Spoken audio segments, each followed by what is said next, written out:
All right, welcome back to the Elias Mac O'Shan Show. Now we're going to touch on a story that we dealt with in the first hour of the show. In several affluent neighborhoods in Greater Montreal, we're talking both on island and off, residents have decided to come together with their neighbors and hire private security guards. They say they're faced with a growing sense of insecurity, despite Montreal's generally lower crime rates.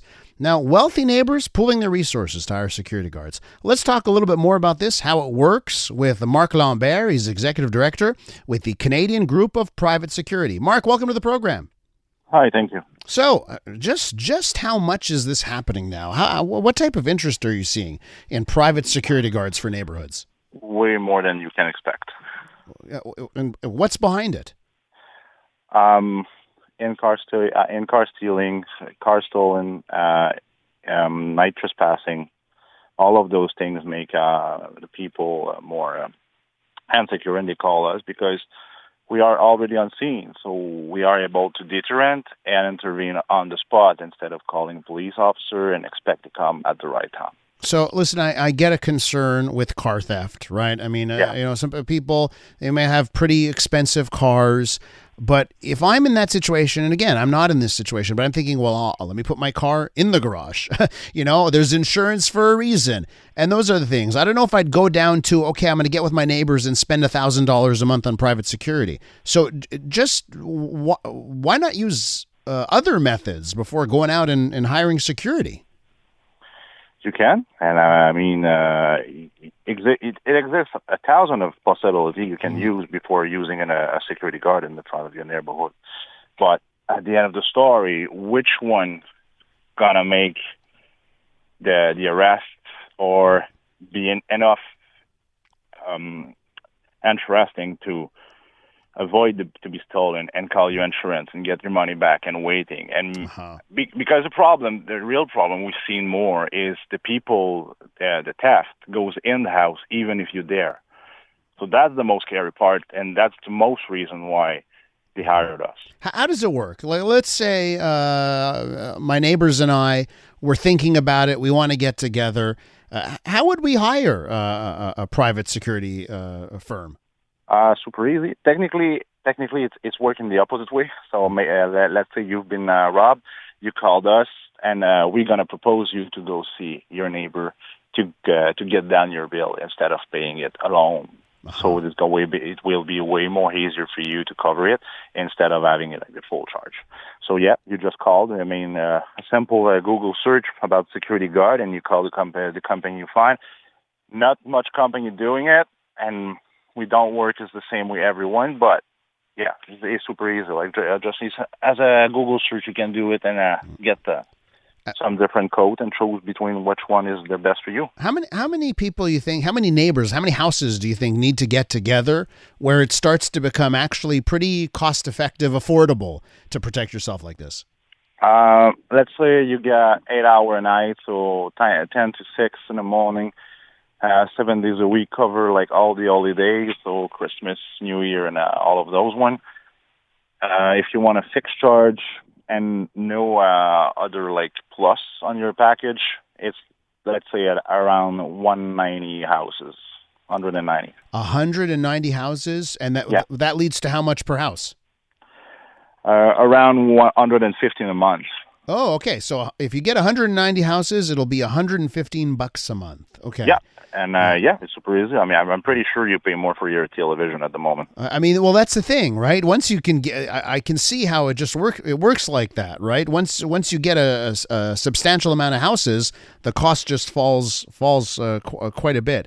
Now, yeah, because the cost is stay the same, Yeah. So as long as the cost is the same, we just separate the cost between different houses. Okay. Now, why don't you tell me just what service you're providing? And I have questions about, well, are these security guards, are they armed, and that kind of stuff I'm getting on the text line here. What service do you provide? We have canine services, so explosion search, drug search, deterrent dog. We have a customer who has like a big building and so many of them are empty, so it's way more easier for us and it's way more effective on staffing to do the search with a dog instead of having like 4, 3, or 6 guard to make one search a night. We also have the central who dispatch all of our unit between different alarm or different deterrent patrol we're doing. So just passing by and verifying the windows, the door, if everything is locked or everything is all right. I mean, we have also municipal, like we're working for towns, for a small municipality to apply bylaws. We do a lot. We do festivals. We have so many rodeos at the moment. Yeah.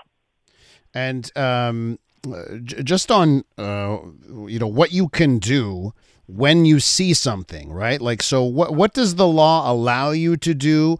What type of force can you use? What do you do when you spot something? All right, I get it.